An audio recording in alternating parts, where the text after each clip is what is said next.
Good evening and welcome to the Week in 30 Minutes. The English News Department has prepared an array of reports that highlight the main events which have recently taken place throughout Kuwait. Our committed team of correspondents kept busy on the streets of Kuwait, covering a variety of events, largely local issues currently at the forefront of the news. Today's episode will take us to a number of stunning locations, and we will hear from different voices who wanted to share their stories with our devoted audience. Today's program will take us to the Argentinian National Day that took place at the Crown Plaza Hotel, with the attendance of Guest of Honor His Excellency Sheikh Salman Sabah Salim Mahmoud Sabah, the Minister of Information and Minister of State for Youth Affairs. One of our reports will take us to a press conference at the Egyptian Embassy announcing the upcoming celebrations of Africa Day. We'll also see an environmental report as well as learn about soil humidity. We have many more reports for you, so let's begin.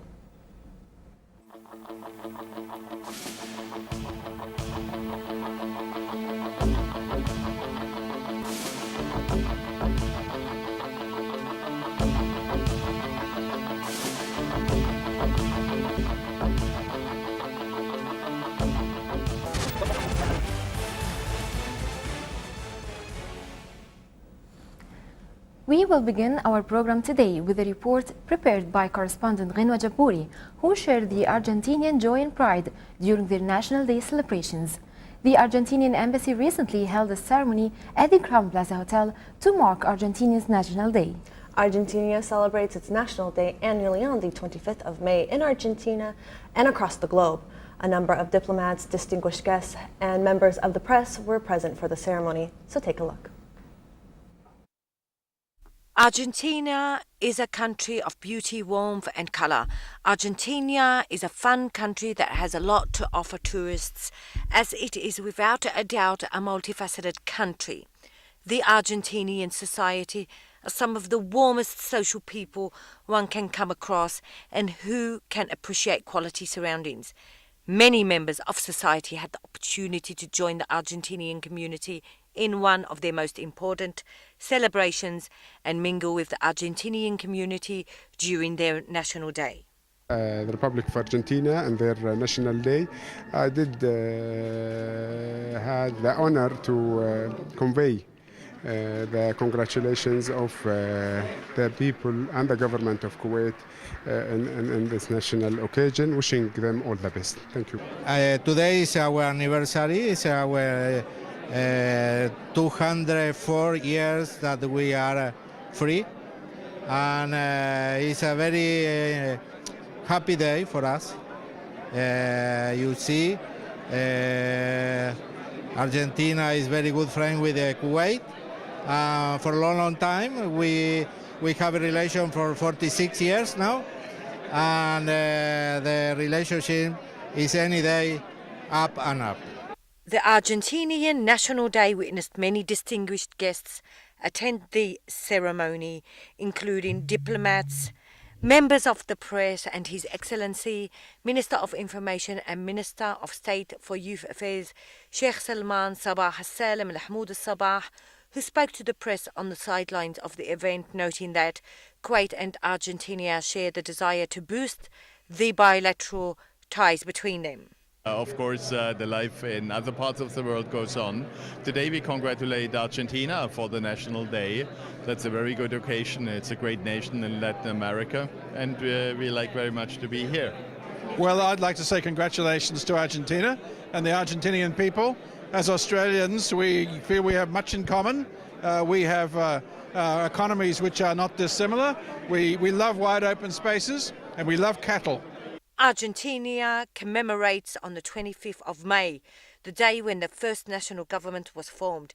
It is a celebration full of deep feelings, for the day in 1810 became a turning point in history that marked the country celebrating the 25th of May.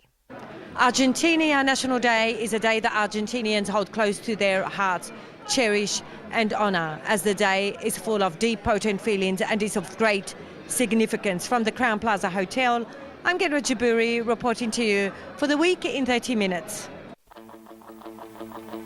From the Sahara Golf Club, this is Sarah Club. From the Radisson Blue, I'm Ghinwa Jabouri. From the Sahel Club, this is Salim Kandiri. From the Scientific Center, this is Hiba Abdurrahman. I'm Badriya Saleh, reporting for The Week in 30 Minutes.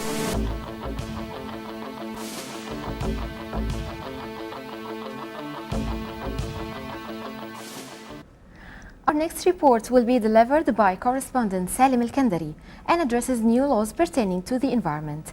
The Wildlife Protection Committee at the Kuwait Environment Protection Society, or the KEPS, held the 10th annual wildlife photo exhibition, which was entitled Photos of Plants from the Kuwait Desert at the National Library. The launch ceremony was attended by His Excellency Minister of Oil and Minister of State for National Assembly Affairs and Head of Supreme Council for the Environment, Dr. Elliot Umair. During the opening speech of the 10th Annual Wildlife Photo Exhibition organized by KEPS, the Minister of Oil and Minister of State for National Assembly Affairs and the Head of the Supreme Council for Environment, Dr. Elliot Umair, said that Kuwait is rich with flora and fauna, which attracts many scientists and researchers. In addition, the minister added that various laws have been issued, of which the recently issued law by the Parliament on environment protection is the first of its kind in Kuwait, which encouraged more efforts to enrich studies and experiments on local wildlife. Speaking about the theme of this year's competition, we have chosen desert plants as the theme of the 10th Wildlife Photo Exhibition for many reasons, especially to focus on the plants as they are the basis of life and the source of food for all creatures. A total of 110 photos are displayed at the exhibition, choosing from more than 200 photos submitted by 51 participants. This exhibition aims to show people the wide variety of flora and to highlight the beauty of desert plants in Kuwait, to protect and enjoy their beauty. This year, we particularly focus on the Al-Arfash, the national planet of Kuwait. The competition is open for everybody, and most of the participants are amateurs. KEPS had a significant role in preparing the recent environment law, and the government's efforts in preserving the environment is well presented by various authorities that apply policies to preserve desert flora. From Kuwait National Library, this is Salim Al-Kandari reporting for The Week in 30 Minutes.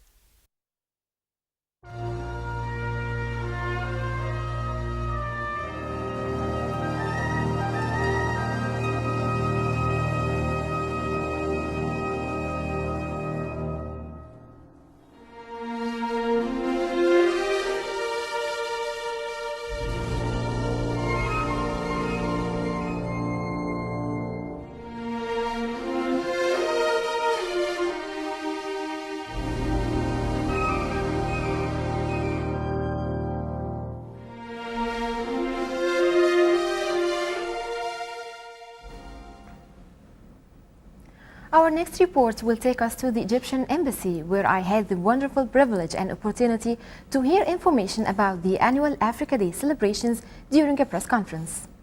The press conference was attended by His Excellency the Acting Dean of the Arab Diplomatic Corps, ambassadors and heads of diplomatic missions in the State of Kuwait. The Egyptian Embassy in Kuwait organized and hosted a press conference concerning the preparations that are undertaken by the African embassies in Kuwait to celebrate the annual event known as Africa Day. It's been an excellent relationship. We share a commonality. We are all, we used to be subjects of the British colonial system. We had our independence the same year. We all had gone through difficulties. Both countries have been invaded by Saddam Hussein and we by Charles Taylor. Alhamdulillah, the relationship has been cordial and we are fostering it and blustering it as an ambassador out here. The preparations we are on top of the situations. Everything is ready. I'm sure we had a beautiful experience last year. And we want to replicate what transpired, what happened during that the celebration. Maybe we better it than what obtained last year. But everything is under control and preparations are well. We are now ahead of the expectations. There's much improvement. We have two segments this time. We have the one for the VVIPs which starts from 6 and ends at 8. Then formally we open the event venue for the general public at 8 until 12. So we have ample time to make speeches and to interface with the media and the authorities and governance in Kuwait.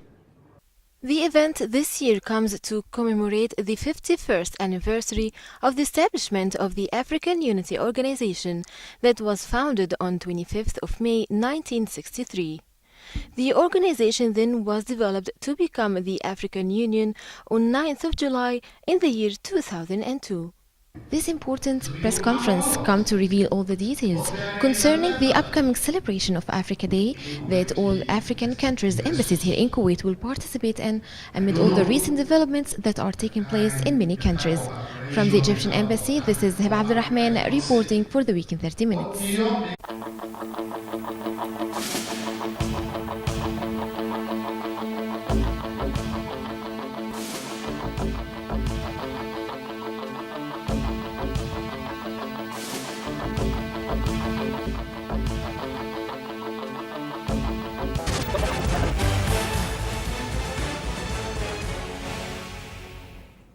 Our next report comes from the colorful arena of art. Kuwait Textile Arts Association KTAA launched its 15th annual exhibition showcasing many arts and crafts by its 90-plus members representing many nationalities that continued for 4 days and featured lectures and workshops. From September to June, the association looks for and hosts workshops and lectures from specialists in weaving and quilting as part of the training and capacity building for members throughout the year. Correspondent Sarah Gleb was there and brings us the story. Under the patronage of the National Council for Culture, Arts and Letters, Kuwait Textile Arts Association, or KTAA, opened its 15th annual textile arts exhibition. Last year we had an overwhelming array of entries and had used both halls this year. So what is different, we've extended it so we haven't filled up the middle as much. It allows, I think, much easier viewing of the quilts. You can get up to each one and examine how fine the needlework is and the work that went into each piece. It's about the same number of entries that we have had, and this year we had a beginner's quilt category. So these women had for the first time taken on the challenge of trying to piece together something, and you could just see how tickled they were to be acknowledged for their work. It's gone higher and higher every year. The detail work, the sophistication of the patterning. You see some that could absolutely be photographs, and you get up close and those are tiny pieces of patchwork that have been stitched together. So it's gotten more sophisticated and greater detail with especially our pros. We have some women in here who could be professional, but this is, I must remind everyone, it is a hobby. It is amateur women who love what they do and do what they love. During the opening, members who had won in the different categories were awarded before the exhibition was inaugurated, which showcased creativity in many types of weaving and quilting platforms that not only possess the unique design characteristics native to this region, but also Europe, the US, Far East and Southeast Asia as well. In this room we have some of the things that we've done over the year. This is behind me is our beginners workshops. Some of our members went to the international show in Dubai and have displayed their workings. Because we're a multicultural expat group, one of our challenges this year was to make an apron from our home country, and on National Quilting Day we distribute them, we exchange them. So that was lots of fun. In the quilting, we had 13 different groups this year. In the art quilts, our winner was Yan Liu. In traditional, it was my piece, sorry. In which other one? Hand quilting, Haifa was one of the winners in that category.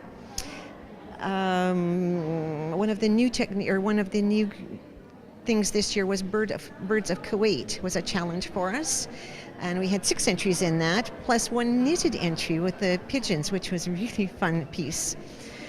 In the fiber arts, we had knitting, we had some crocheting. Lynette did a fabulous piece, a table runner. I think that the group as a whole shows really diverse skills and creativity, and I'm really impressed with everything that I've seen. Tomorrow and the next day I'm teaching techniques that are quite a speciality to myself. I'm not sure that anybody else is teaching those. So tomorrow the workshop is called Ghost Images of the Orient. So I've designed a particular project for the ladies tomorrow that is a dhow, one of the vessels that you see sailing up and down the Gulf here, but we're going to construct it using a variety of nets and shears to give a very ghostly image of it. The annual exhibition is held to celebrate the end of the multicultural non-profit organization's fruitful season that operates under the auspices of Sadhu House, a local art association that supports this traditional art and commodity. Kuwait Textile Arts Association has inaugurated its 15th annual exhibition of textile arts, celebrating members' endless and unique creativity in promoting knowledge and skills of textile arts in Kuwait and the Gulf region. From the Ahmed Al Adwani Hall in Abdullah Salim area, this is Sarah Glubb reporting for the Week in 30 Minutes.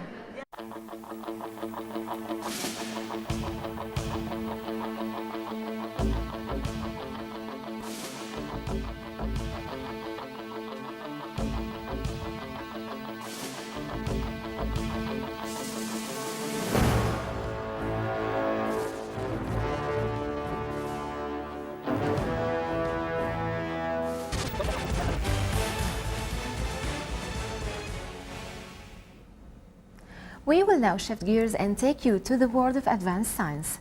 Director of the Research Division of Kuwait Foundation for the Advancement of Sciences, CAFAS, Dr. Isam Sayed, said that the U.S. National Aeronautics and Space Administration, known as NASA, has selected Kuwait among a few number of countries for its program to conduct researches on soil humidity.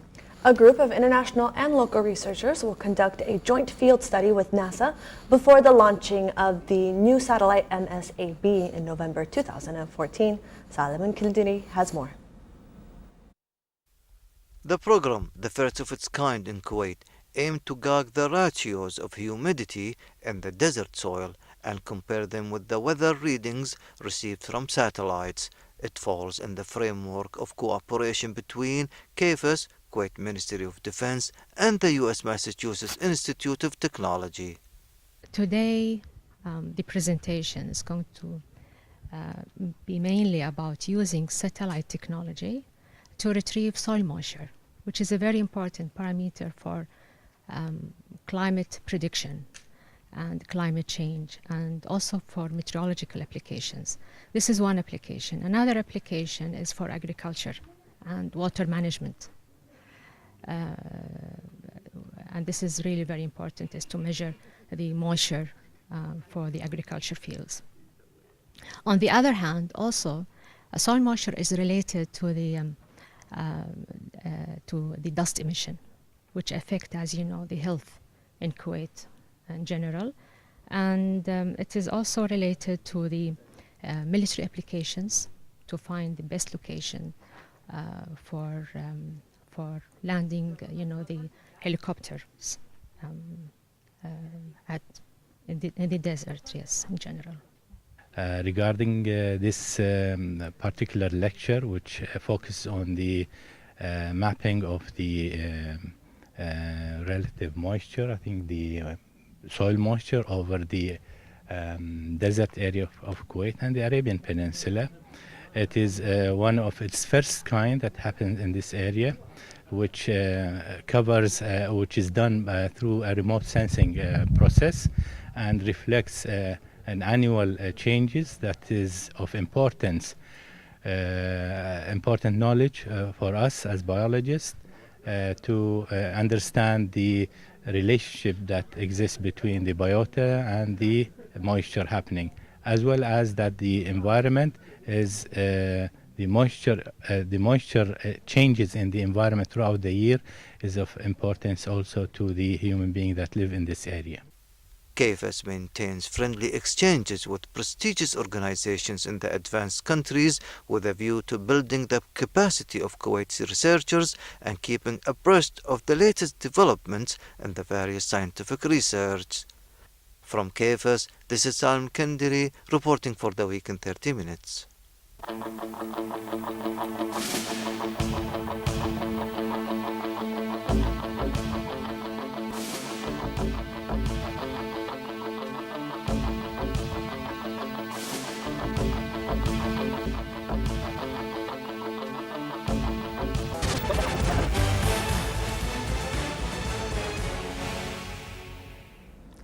We will wrap our program today with a colorful and charitable report, which will be delivered by Ghanwa Japouri.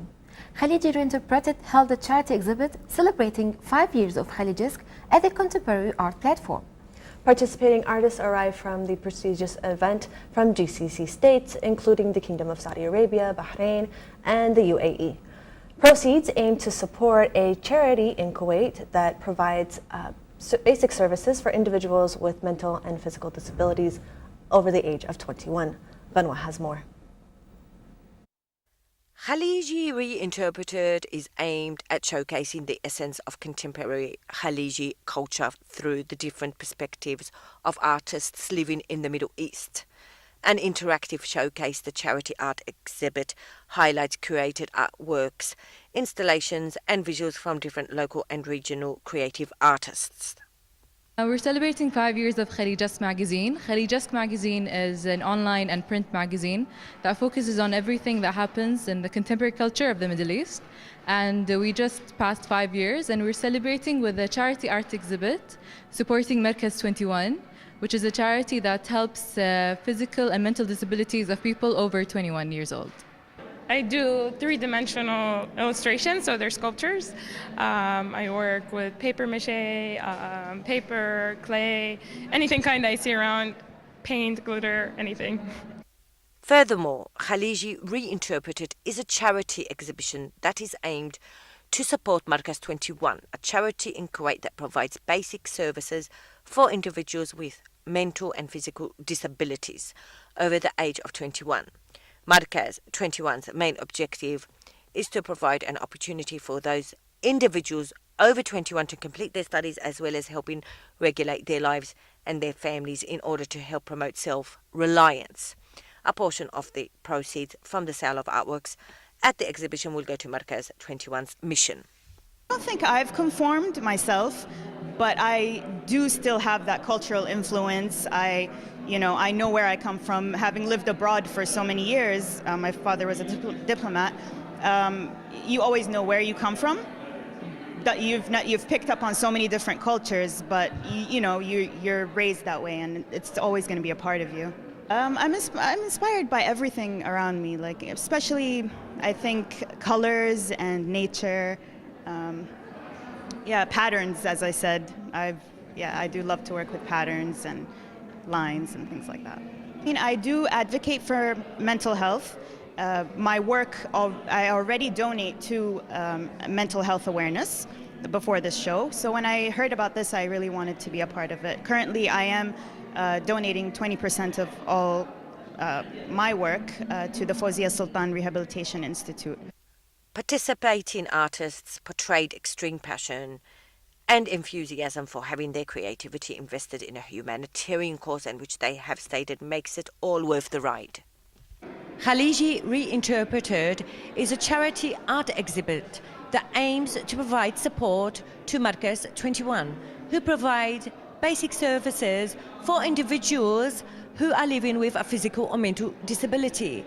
From the Contemporary Art Platform, I'm Ghanwa Japouri reporting to you for the Week in 30 Minutes.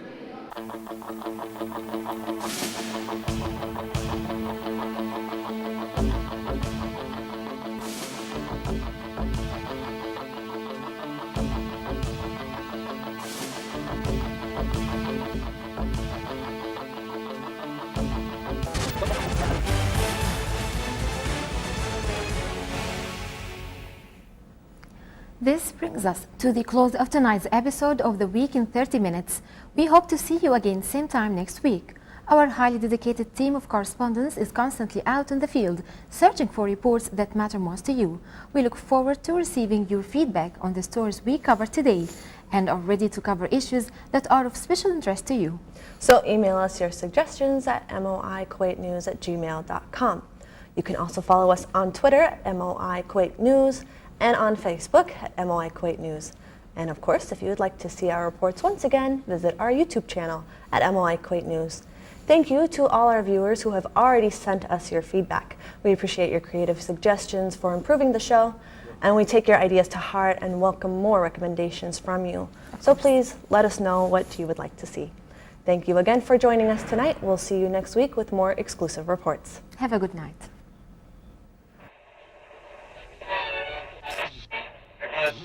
هنا الكويت.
In 30 minutes.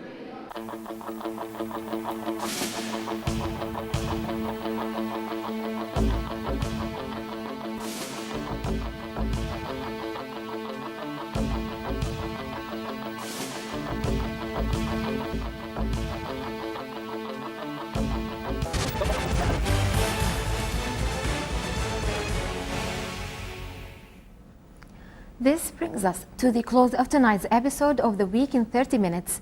We hope to see you again same time next week. Our highly dedicated team of correspondents is constantly out in the field, searching for reports that matter most to you. We look forward to receiving your feedback on the stories we cover today and are ready to cover issues that are of special interest to you. So email us your suggestions at moikuwaitnews@gmail.com. You can also follow us on Twitter at moikuwaitnews and on Facebook at moikuwaitnews. And of course, if you would like to see our reports once again, visit our YouTube channel at moikuwaitnews. Thank you to all our viewers who have already sent us your feedback. We appreciate your creative suggestions for improving the show, and we take your ideas to heart and welcome more recommendations from you. So please let us know what you would like to see. Thank you again for joining us tonight. We'll see you next week with more exclusive reports. Have a good night.